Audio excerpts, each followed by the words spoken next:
Days. Fin de espacio promocional y publicitario. Este programa se transmite por Exa FM y Democracia AM. Mírelo en YouTube por Democracia TV. En Twitter somos Democracia S. 822. Estamos ya de regreso y con nosotros, por supuesto, y les agradecemos, ellos muy puntuales siempre, el economista Jaime Carrera y el doctor Rodrigo Espinosa. Les hemos invitado porque, claro, este rato ya está presentada la proforma presupuestaria a la Asamblea Nacional. La Asamblea Nacional deberá tratarlo como una ley, ¿no es cierto?, para que esto no sea entregado todavía a la comisión que le corresponde, pero ya hay unos supuestos, y entre los supuestos macroeconómicos que presenta esta proforma, primero, dos sorpresas. Una, que el Producto Interno Bruto ha crecido, ¿no es cierto?, que hay la posibilidad de que sea más grande la economía de lo que estábamos pensando. Entre 104 mil millones se admitía antes, ahora ha sido 113, o sea, hay unos 10 mil millones más que algunos dicen puede ser que el precio del petróleo haya ayudado a que eso crezca. Pero en todo caso les quisiéramos preguntar al economista Jaime Carrera, bienvenido, una primera apreciación de esta proforma presupuestaria para luego pasar a mirar qué es lo que nos propone como ruta a seguir de la economía ecuatoriana en el 2019. Bienvenido, buenos días. Buenos días a la audiencia, gracias a la invitación, Francisco, un gusto estar con Rodrigo. Bueno, la primera apreciación de la proforma es que tiene muchas debilidades, ¿sí?, que es una proforma irreal, con un déficit fiscal que es mucho mayor al que se presenta, está alrededor de los 6 mil millones de dólares, que tiene supuestos que a la luz de los números no lucen convincentes, y uno de esos es el que tú acabas de mencionar. Tal vez podríamos hacer un ejercicio contigo, con Rodrigo, con la audiencia, ¿no?, para entender estas cosas y trabajar juntos. Si uno se pone un PIB como en la proforma de 113.097 millones, y en este año el PIB es de 104 mil millones de dólares. En primer término, la gerente del Banco Central declaró que en este año la economía crecería 1,1%, claro, pero nunca se ha presentado una cifra revisada del PIB nominal de este año. Se sigue con el 104.000 desde hace mucho tiempo. La primera lectura es entonces, ¿cómo se puede proyectar un PIB hasta el año 2022 si no hay ni siquiera la base del 2018? No hay cifras verificadas. No hay cifras. Entonces, este PIB seguramente lo estimó el Ministerio de Finanzas y lo hizo en estos términos. Ahora, ¿cuál es la reflexión en esto, Francisco? Si tú tienes un PIB que crece al 8,4, 8,7%, ¿no?, tienes una torta más grande, ¿no? Y si comparas el gasto con esa torta, ese gasto aparece menor en su peso. Lo mismo si comparas con esa torta mayor el ingreso tributario, quiere decir que vas a tener mayor ingreso tributario porque tienes un PIB más grande. Pero ahí sí se vuelve irreal. Exactamente. Porque no hay un cálculo de crecimiento real de eso. Y si comparas el déficit esperado con una torta mayor, quiere decir que el déficit es menor, claro, el peso es menor. Solo esa señal ya es inadecuada en cuanto al manejo fiscal y económico y en cuanto a la credibilidad que debe tener un manejo fiscal y económico. Tomemos otro punto en este esquema para entender que el déficit es mayor. Mira tú que en ingresos no tributarios se colocan 1.000 millones de dólares de otras concesiones. Primero, si uno mira la justificación de eso, dice que van a hacer alguna concesión, no hay nada concreto, ¿no? Pero, aún si esperásemos que eso fuera cierto, claro, ¿no?, técnicamente, cuando tú vendes un activo del Estado o desinviertes un activo del Estado, eso jamás constituye un ingreso para el Estado. Es una financiación del déficit del Estado. Para poner en términos de que pueda entender la gente, si una persona gana $500 y gasta 700 al mes. Le falta 200. 200 mensuales. Y dice, ¿cómo cubro los 200? No hay quien me preste. Vendo un televisor en $200 y cubro. Entonces, esa venta del televisor no es un ingreso para la persona, sino es una desinversión, una venta de su capital. Está perdiendo patrimonio. Exactamente. Y está financiando el déficit. Y estás financiando el, porque esa persona para el siguiente mes no va a tener otra televisión para vender y sigue con el mismo gasto de 700. O sea, tienes que bajar el gasto. Lo que tienes es que bajar el sentido común. Entonces, así fuese cierto, esos 1.000 millones, lo que están es reduciendo artificialmente el déficit. Entonces, de los 3.600 millones, el déficit sería 1.000 millones más. Luego, en ingresos tienes de ingresos petroleros el registro como ingreso de 890 millones, que significa el pago con petróleo de las ventas anticipadas de años anteriores, el pago con petróleo.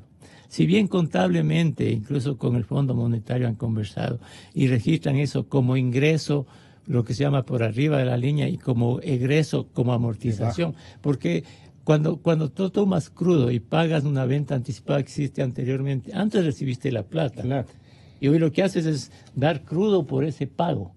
Pero ya no tienes el crudo para vender. Exacto, y tener ingresos. Si tú fueras del Tesorero de la Nación, dirías, yo estoy entregando crudo, pero yo necesito caja para yo pagar. Para pagar, tener liquidez. Entonces, eso no es un ingreso en caja, entonces ahí te sube el déficit. Y luego también te sube el déficit porque los tributos crecen inadecuadamente. Y para ponerte otro ejemplo, en el caso del impuesto a la renta, ¿no? El impuesto a la renta en este año crece por las remisiones tributarias, ¿no? Por las remisiones tributarias. 600 millones ha dicho el gobierno. El próximo año ya no tienes ese ingreso. Entonces, para comparar la evolución del impuesto a la renta de este año con el siguiente, en este año retiras eso y comparas. Si haces esa comparación, la renta crece alrededor del 8%, el IVA alrededor del 8,7%. Entonces uno dice, si la economía el próximo año supuestamente va a crecer 1,4%, a lo mejor no crece, y la inflación va a estar en 1%. ¿Cómo es que los tributos crecen al 8%, al 9%? ¿No? Entonces, todo ¿será esto, que los que se igualaron comienzan a pagar? Mira,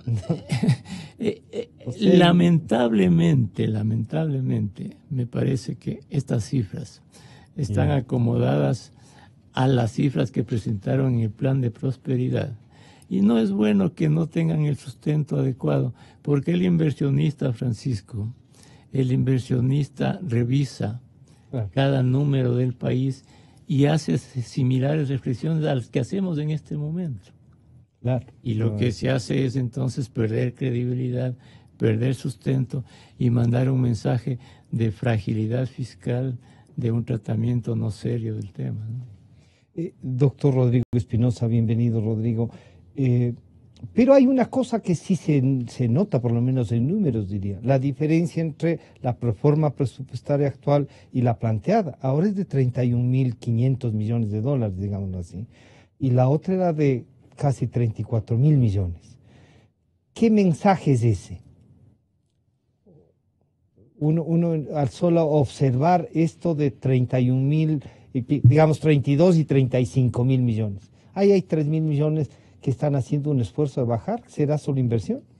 Mira, lo que tenemos que tomar en cuenta es que lo que se está calculando como déficit fiscal en la proforma es 3.2% del PIB, un déficit extremadamente alto. Eso demuestra que sigue la fiesta. O sea, los gastos van a superar a los ingresos. Lo que ha dicho Jaime aquí, que se ha inflado el Producto Interno Bruto para tratar de incrementar ingresos y bajar el peso de los gastos en relación al PIB. Eso es la verdad. Entonces, ¿quiénes analizan esto a nivel internacional? Los organismos multilaterales, la banca, que es clave para el país porque requiere financiamiento. Yo no sé de dónde van a obtener financiamiento si no es del Fondo Monetario Internacional. Y mientras más se demoren más en un difícil. arreglo con el Fondo Monetario Internacional, el ajuste va a ser más grave. Pero estamos hablando de un problema fiscal, de un desequilibrio fiscal que no le están corrigiendo. Pero ese desequilibrio fiscal está generando problemas en la economía. Uno de ellos es que la economía está en un estancamiento secular. El crecimiento de la economía no va a ser el que dice en el año 2018, el que dice el Banco Central. Ni siquiera tiene proyectado lo que va a ocurrir en el 2019. Entonces, este cálculo que han hecho de crecimiento del PIB es extremadamente optimista, porque no se ve, no hay muestras claras que diga que la inversión privada está creciendo para que el PIB pueda crecer.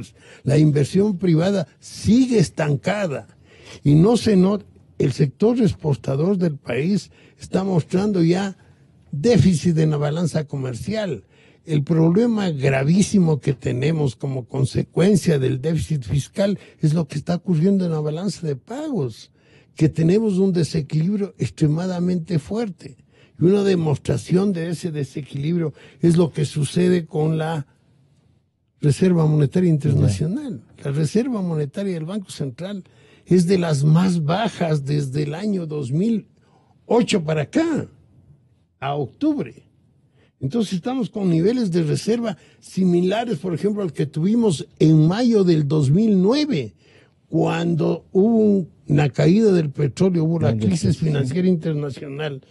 Y en ese periodo, en mayo, que llegó en los niveles más bajos de la Reserva Monetaria Internacional, esta alcanzó 2.600 millones de dólares y ahora estamos en 2.400. O sea, frente a lo anterior fue por esas reservas fue por una caída del precio del petróleo. Ahora no tenemos ninguna caída, está subiendo el precio del petróleo. Quizá y a pesar de eso, tenemos un nivel de reservas completamente inadecuado para el tamaño del PIB que el país tiene.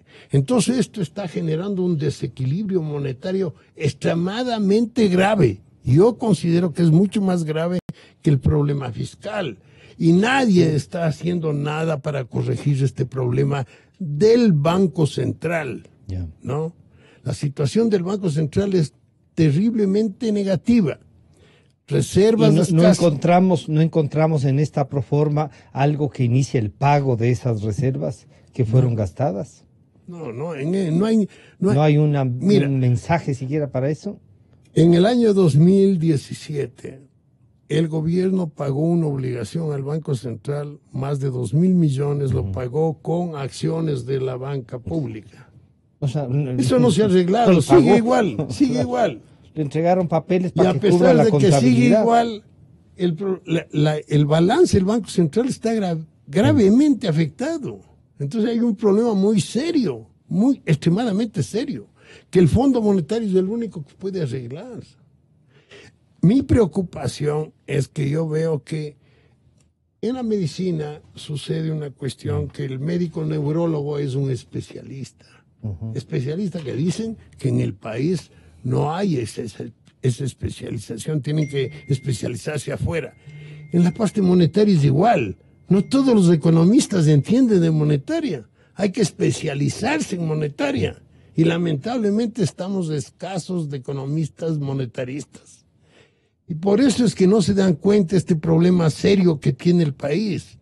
Más que el problema fiscal, es el problema monetario. Pero quizá el fiscal es más urgente, Rodrigo. No, el otro es más urgente. El otro es extremadamente urgente. Por eso es que el otro exige el otro que para corregir la contabilidad del Banco Central, para corregir la situación del Banco Central, se requiere del Fondo Monetario Internacional. Y no hay otra posibilidad que no sea el fondo.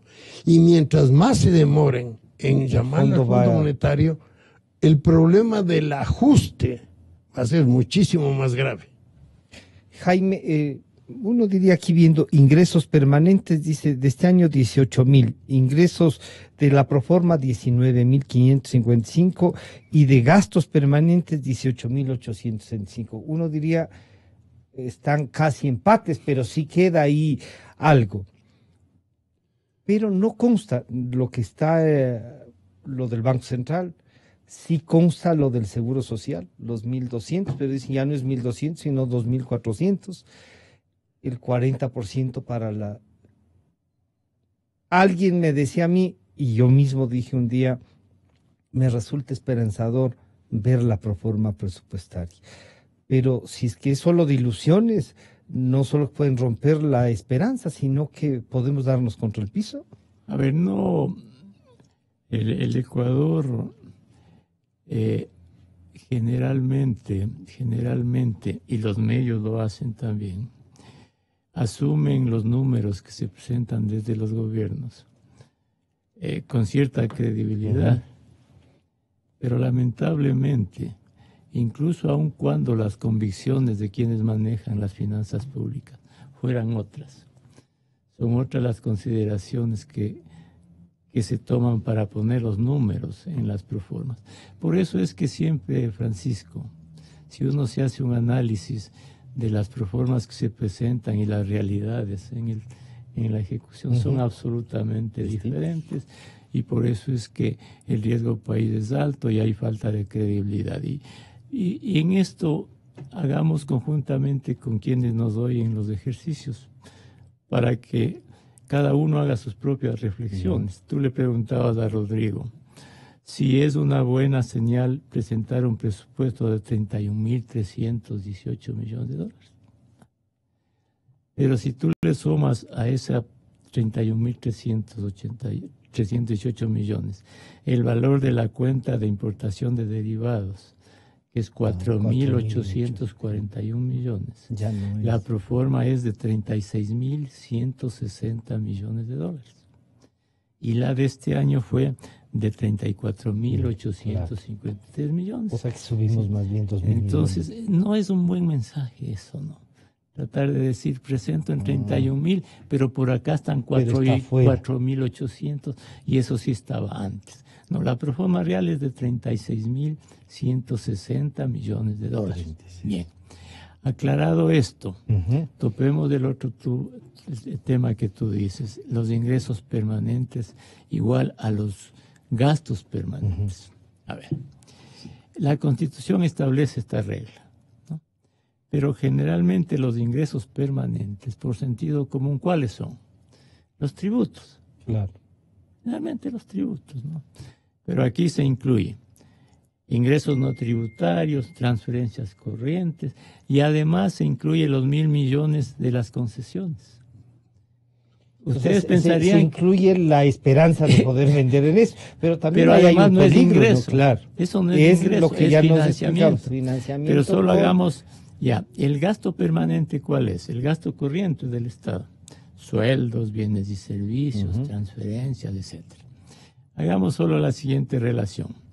En ingresos permanentes está 19.555 millones. Así es. Le restamos 1.000 millones, que bajo ninguna circunstancia es de ingreso de las concesiones.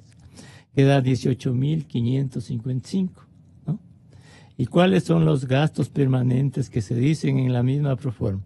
18.665, 85. Ahí ya estaría desbalanceado. Claro. ¿Ya? Pero agreguemos algo más. En ingresos permanentes, si le quitas las transferencias corrientes, que no son permanentes, 600 millones, crece el desbalance, ¿no? Si le quitas a los ingresos, si le aumentas en el gasto corriente, los gastos corrientes que están en el programa anual de inversiones, que no son gastos de inversión, ahí hay gastos corrientes en salud, en educación, más de 500 millones. Súmale al gasto corriente 500 millones directo a los ingresos y ves el desbalance. Claro. Entonces, en rigor, esto no cumple la regla constitucional. Y además de otro mensaje, que es muy importante y estructural. Que se va a gastar 1.000 millones de dólares más. Que el gasto corriente no puede sostenerse con el ingreso permanente y que es obligación, es imperativo reducir el gasto corriente, incluso para cumplir la regla fiscal y por las razones económicas. Y ahora llegamos a lo del gasto corriente. Hagamos las siguientes reflexiones en el gasto corriente. Tú tienes en este año, en noviembre se presenta la proforma, ¿verdad? Recién, ya. Está entregado. Ya se sabe, uno puede entrar a la página web y sabes del gasto ejecutado hasta octubre. Sabemos, el gasto real, el ingreso y el gasto. Sí. Sumamos 10 meses, ¿no es cierto? Y estimamos el gasto de noviembre y diciembre. Es fácil, pues, estimar. Pero más o menos lo que han gastado en los 10 meses. Y lo que está el promedio. No, es fácil, ¿verdad? No necesitas maestría para eso. Tendrías el gasto total de este año. Ya. Una vez determinado así ese gasto, lo comparas con el gasto del año anterior para ver cómo ha crecido este año. Y vas a ver que el gasto corriente, hecha esa comparación, crece en relación al año anterior en alrededor del 10%. El gasto corriente. Las remuneraciones crecen 4,7% y bienes y servicios crecen 11%. Entonces, la primera reflexión, ¿en dónde está la reducción del gasto corriente de este año? No hay ninguna reducción. ¿Ya? Lo que se reduce es la inversión pública en alrededor del 25%, 26%.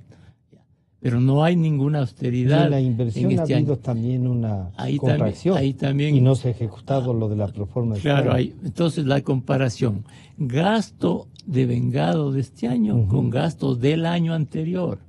No puedes comparar el gasto de este año con el codificado de este año que no dice nada. No dice nada. Entonces la comparación es con el gasto del 2017. Ahora miremos hacia adelante. Ya tienes el gasto de este año, ¿no? Y comparas ahora sí con la proforma del 2019. Es decir, lo que vas a crecer en relación al gasto de este año. Entonces, ahí sí tú tienes que el gasto corriente crece para el próximo año el 9%. Ahora, claro, el gobierno va a decir, es que ahí están los 1.240 millones del Seguro Social. Perfecto. Entonces, en 2019 le quitamos del gasto corriente los 1.240 millones y comparamos con el gasto de este año. Haciendo esa simple resta, el gasto crece 2% el gasto corriente. Entonces tampoco hay austeridad. Los sueldos, la masa salarial sigue en el mismo nivel, apenas se reduce 70 millones, que es nada, ¿no? Entonces, el gobierno puede decir, es que estamos manteniendo la masa salarial porque inercialmente crece un 3,5%. Quiere decir que hemos reducido en unos 300 millones. Ya, vamos a suponer que eso es así. Pero eso es insuficiente, porque mantener 9.500 millones de dólares de masa salarial no es viable para el país. Y así podemos hacer todas las relaciones. Los bienes y servicios crecen también en alrededor del 1%, las transferencias algo se reducen, y más bien habría un aumento del gasto de capital, si es que hasta fin de año sigue restringido como está haciendo el gasto de capital, restringiéndose. Y aquí hay algo sí a favor del gobierno que es importante, que a fin de año el déficit del gobierno no va a ser el que dice el gobierno, ni 4.000 millones, ni 4.000 millones. Porque no va a tener porque no tiene dinero. Entonces, a fin de año, yo estimo que el déficit a fin de año va a ser alrededor de 3.600 millones. Sí. Sí. Se va a bajar. Porque la restricción es severa, y más en inversión. No es severa. Es por obligación, no por convicción. Porque si tú no tienes plata en la no puedes gastar. Y de aquí ya tienes noviembre y diciembre. Claro. Y tienen dineros por conseguir de manera importante, que todavía no está claro. Ahora tomemos el otro punto fundamental, Francisco. Si tú tienes un déficit de 6.000 millones y le agregas como 4.000 millones de amortizaciones y otros pasivos, ¿cuánto necesitas para el próximo año? 10.000 millones. Claro. Eso es estructural. Ya. Si el déficit si la necesidad de financiamiento que está dada por la suma del déficit más las amortizaciones y otros pasivos no fuera 10.000, digamos que no fuera, que fuera a los 8.167 que dice el gobierno. El gobierno dice, yo voy a conseguir los 8.167 de esta manera. Bonos en el mercado nacional, 755 millones. Uno dice, bonos del mercado interno. En este año, hasta el mes de octubre, solo la colocación de deuda interna es 200 y algo más de millones. Quienes compraban bonos internos del Seguro Social no estaban comprando porque no puede comprar, más bien consume. Claro. Es difícil. Luego dice, bonos colocados en el mercado internacional, 1.750 millones. ¿Serán más bonos a 10% de interés con el país? incógnita, ¿no es cierto? Luego dice, con organismos multilaterales, préstamos 916 millones, es posible que esto surja, es viable. Luego dice, préstamos de gobiernos y organismos gubernamentales, 1.800 millones, casi, bueno, dice entonces aquí, más China o no sé qué más, ¿no es cierto? Y el presidente va en diciembre a la China. Luego dice, préstamos del sector privado financiero, quiere decir bancos. Entonces, más préstamos como los del Goldman Sachs o qué sé yo, 3.000 millones. Entonces, uno mira solo viendo esa, cómo el país ¿sí? sigue abocado a esta situación de un estrés de financiamiento tremendo, un déficit que no puede controlarse. Entonces, mi querido Francisco, esto no es un signo de estabilidad fiscal. Y solo pásate un poquito al 2020. Si este es el escenario del 2019, lleno de incertidumbres, lleno de estrés por aquí, por allá. 2020 hay que pagar los bonos, 2020, 1.500 millones de dólares. Entonces, si tú fueras inversionista, dijeras, si el 2019 tienen problemas, me van a pagar los bonos 2020. Y así sucesivamente. Entonces, el mensaje es, Francisco, ponderando incluso la intención del gobierno de reducir el déficit, de establecer reglas macrofiscales, ponderando aún eso. La dificultad está es que para concretar todo esto no hay opciones que tomar medidas estructurales severas para incrementar gastos, y en esto los subsidios, reducción de subsidios, restringir más el gasto corriente severamente, bajar el déficit y crear otras condiciones, ¿no? Claro, sumado a esto, Rodrigo, de lo que nos acaba de decir Jaime, el Fondo Monetario parecería entonces que se nos viene una debacle, pero el fondo, si revisa estas cifras, va a decir, a ver, vamos a clarificar. ¿Podrá el Fondo Monetario decir, vean, no se preocupe, no busque esto, haga estas cosas y le voy a dar 10.000 millones de dólares? ¿Eso es posible, ustedes que tienen experiencia? Digamos, el Fondo Monetario Internacional da los recursos en base a un programa económico. Y el programa económico del fondo, más o menos, dice lo siguiente. Yo he firmado algunos stand-bys desde que era estudiante de economía y trabajaba en el Banco Central.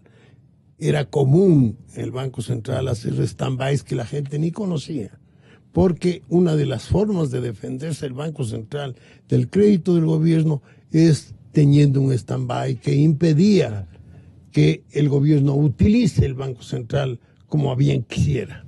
Entonces, muy bien, ¿qué es lo que el Fondo Monetario hace? El Fondo Monetario dice, aquí vamos a poner metas cuantitativas que se puedan cuantificar. Esas metas las vamos a poner trimestralmente. Entonces, una meta va a ser crecimiento de la Reserva Monetaria Internacional en forma trimestral.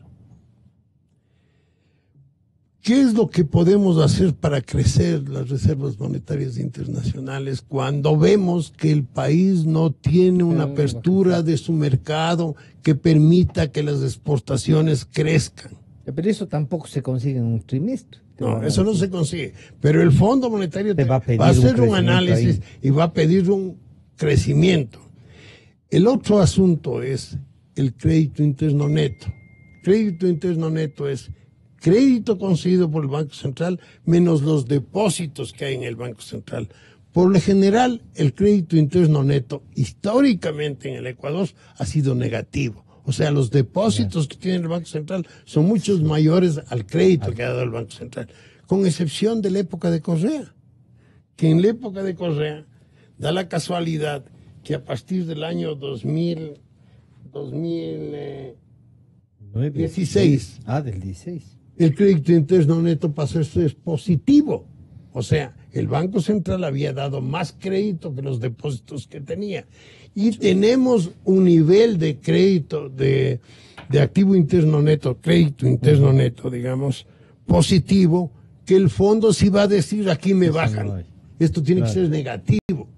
¿Y cómo se logra bajar eso?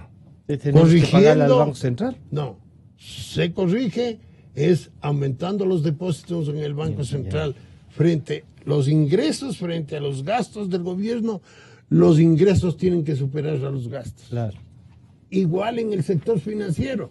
Los ingresos en el Banco Central tienen que superar a las salidas. El Banco Central concedió crédito a la banca pública en cantidades muy grandes. El problema que hablábamos antes del Banco Central, tú decías, pagando el gobierno se puede solucionar. No, esto es gravísimo. Esto aquí es un problema de el Banco Central es una síntesis de la economía. Claro. Se presenta en el balance.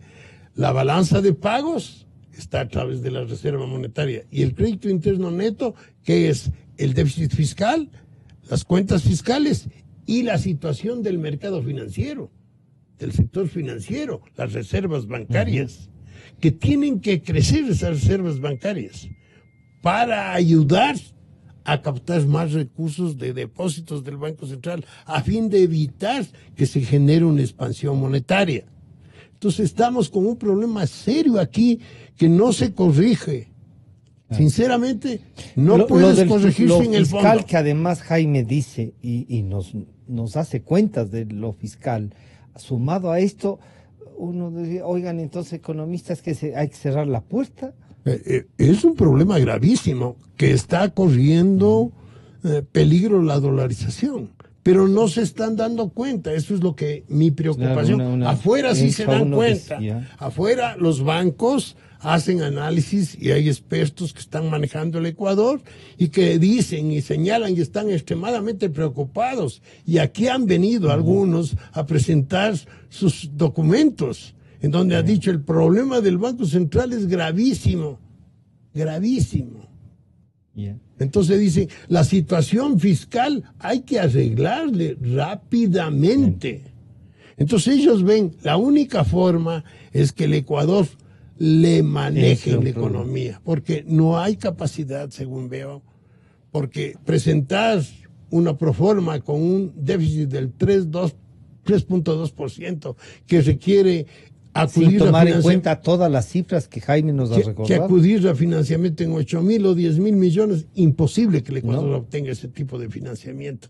Entonces, pero si haces un acuerdo con el fondo podría, y ahí apelo a la experiencia de ustedes, podría decir, aquí hay una línea de crédito de 10.000 millones. Claro. Vamos a trabajar con esto, pero con este programa. El Fondo Monetario lo que va a dar es una parte de uso inmediato de esos 10.000 millones, digamos unos 2.000 millones. ¿Qué va a servir para eso?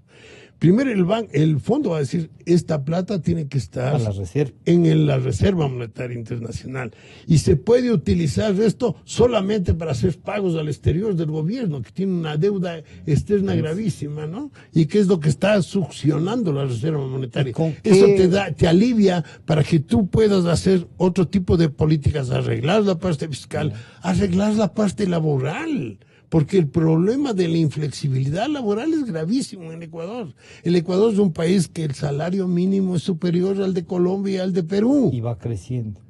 ¿No? Y hay un problema, eso hay que arreglar. Si no arreglamos el problema laboral, lo que estamos haciendo es afectando a los más pobres. Jaime, si es que, ¿cómo arreglamos el tema de los salarios? Disminuyendo, eso políticamente no van a decir ni te van a aceptar. Flexibilizando, ¿qué? Por horas, dando trabajo, bajando el costo de la hora de trabajo adicional. ¿Cómo que no sientan que los más pobres siguen siendo afectados y que van a pagar la factura de quienes hicieron la fiesta? Es que no hay alternativa, Francisco. Las distorsiones de la última década fueron tan grandes que arreglarlas no es fácil, pues, y tiene que haber un costo. De hecho, hay un costo. Entonces el gobierno ya tiene la obligación de olvidarse de los fantasmas políticos que le acechan y asumir sus responsabilidades. Y para eso está un gobierno, ¿no? Claro, para eso un gobierno, para enfrentar esto. Entonces, si van a haber problemas de ingobernabilidad, claro que van a haber. Pero eso tiene que enfrentarse ya, porque los problemas que pueden acumularse al futuro van a ser mucho mayores. Entonces necesitamos realmente un programa económico que enfrente de manera integral todo y que enfrente todos los ajustes. La parte de competitividad, fomento de exportaciones, el arreglo fiscal, la reserva. Un programa integral severo y bien estructurado. Pero déjame topar un punto Por favor. más específico que aún se escapa de esto. Si bien vemos todos estos números que son reales, y cuando veamos el 2019 vamos a ver el estrés que va a tener el Estado cada mes, y en eso el ministro lo ha dicho, el 2019 va a ser un año difícil, y es cierto, va a ser un año difícil. Pero a todo esto agreguemos lo siguiente. El gobierno ha hecho bien en publicar, por el lío de la deuda, recuerda tú que no se publicaba toda la deuda, que solo una está registrada. Y que no se sabía además cuánto mismo era. Entonces a septiembre los otros pasivos, las otras obligaciones son de 9.919 millones adicionales, ¿no es cierto? Entonces también esto va a repercutir en el manejo de la tesorería el próximo año, porque en los 9.900 millones están, por ejemplo, certificados de tesorería de cerca de 2.400 millones. Entonces la tesorería tiene que hacer cada vez rollover y estar en ese estrés. Claro. Y si es que alguien no le quiere hacer rollover, ¿qué pasa? Tienes que pagar el estrés de la caja. Claro. Es un problema adicional. Y son 2.000 millones. 2.386 al 30 de septiembre, 2.400. Claro. Tienes además deudas de las petroleras. Las deudas de las petroleras, como 3.000 millones. Entonces, aquí viene otro punto importante. Los ingresos petroleros del presupuesto no van a ingresar todos al presupuesto, aunque haya aumento de producción. Y ya lo ha dicho el ministro Pérez. El próximo año no hay que hacerse muchas ilusiones con el petróleo, porque todavía las petroleras tienen que continuar pagando deudas. Y si pagan las petroleras deudas, hay menos plata para el presupuesto estatal. Entonces, ese es otro problema adicional. O sea que incluso el cálculo de ingresos por la venta de petróleo también tiene debilidades, debilidad. Porque agrégale eso más el precio del petróleo. Claro. A mi juicio muy personal, $58 es muy elevado para ponerla en el presupuesto. Solo en este momento, el WTI me parece que está en 62 ya. Si solo le quitases $6, las comisiones que nos cobran. $6, quítale a 62, $6. ¿Cuánto es la diferencia? Son 56. Y el precio del presupuesto ya está en 58. Entonces, claro, que puede subir, bajar, pero es un precio excesivo. Agrégale esto además la deuda flotante que se acumula, que está ahí cada año. El tesorero este rato tiene deudas como 2.000 millones de dólares en su caja.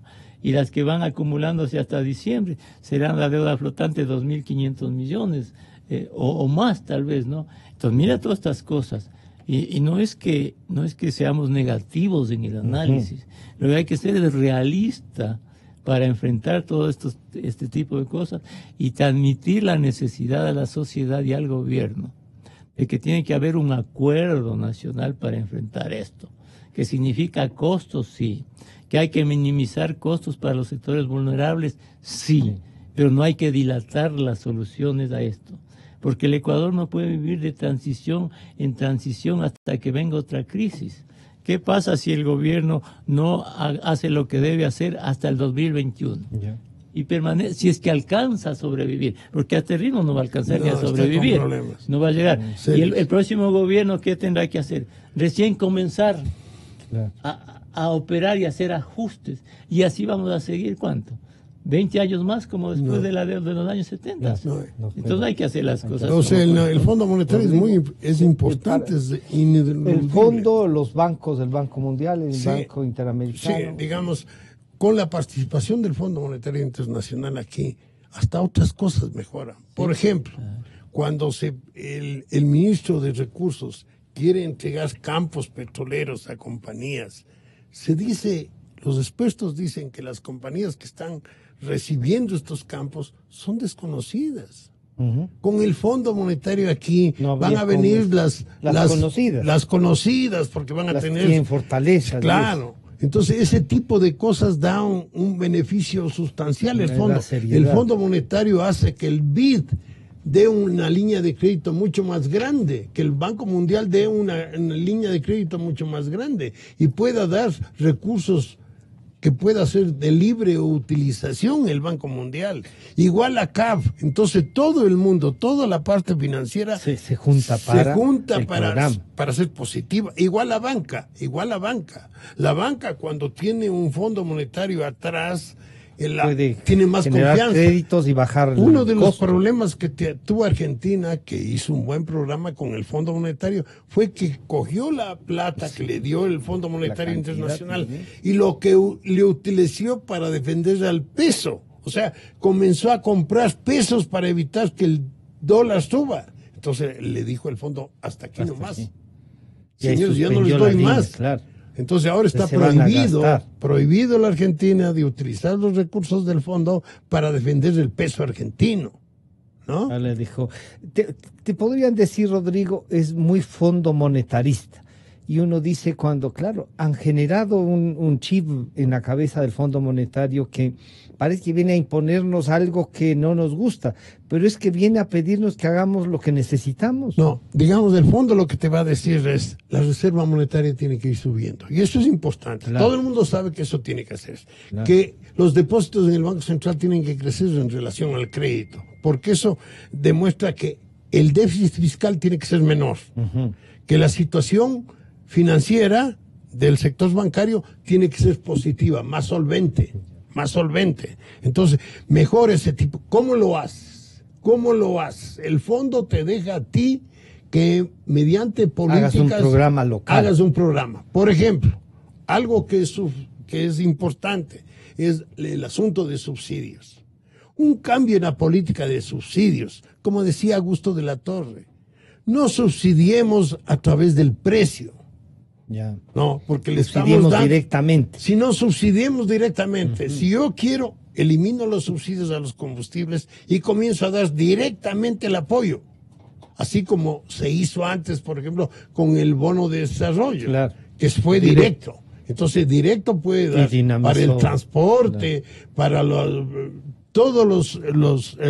la parte socialmente afectada por el aumento del precio de los combustibles. Ponerle precios justos a estos, pero financiarles para que puedan pagar. Sí, el Fondo Monetario va a estar totalmente de acuerdo, porque el Fondo Monetario también busca que la pobreza sea cada vez menos. Entonces esos recursos, esos subsidios van a ir directos, no a través del precio. No que me subsidien a mí, que nos subsidien a nosotros, sino realmente a la población que requiere de ese tipo de subsidios. Pero llama la atención, por ejemplo, que los trabajadores hayan protestado porque se subió el precio de la gasolina súper. Sí. Es increíble. No iba a haber una movilización. Sí, entonces increíble. Eso es lo que ha generado una pésima política, porque la gente está cambiándose de la super a la extra.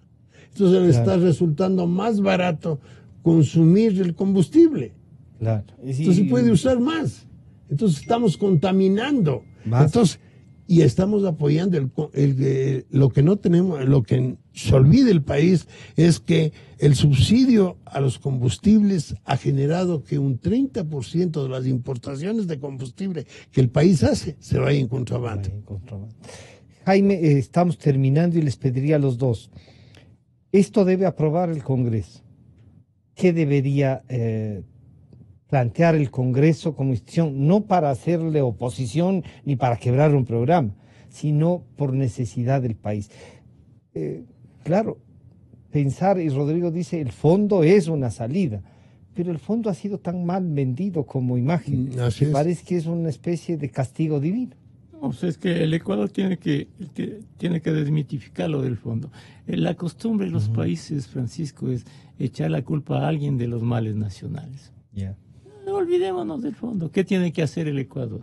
Lo que hemos dicho. Un programa económico. Tiene que tener un programa racional, el sentido común. Tiene que reducir el déficit, porque simplemente no puede financiar ese déficit. No puede ni debe financiar. No tiene acceso a los mercados. Tiene que reducir el gasto, porque no puede mantener una burocracia que absorbe casi 10.000 millones de dólares. Y eso tiene que hacer el Ecuador. Tiene que reducir subsidios. No es que el fondo le va a decir reduzca. Eso no. Si sin el fondo tiene que hacer lo que tiene que hacer, pues, ¿no? Y mira tú este rato en Brasil, Bolsonaro, ¿qué está anunciando? Reducir el déficit fiscal en un año a cero, equilibrar las cuentas públicas. privatizar. Pero eso le va a costar. Y el PT que tiene plata que se han llevado, le va a armar los golazos en la calle. Pero es que eso es lo que hay que vencer. Tiene que hacer. Porque la sociedad tiene que tener otro hábito, mi querido Francisco. El hábito de la razón, el hábito del sentido común, el hábito de vivir con lo que tiene y lo que puede producir. Entonces ese hábito es el que tiene que vencer a los populismos. Oye, Jaime, desorden, lo de Brasil, ¿no? el potencial que tiene Brasil de crecer. O sea, Brasil, si se abre al mundo, podría es una potencia mundial.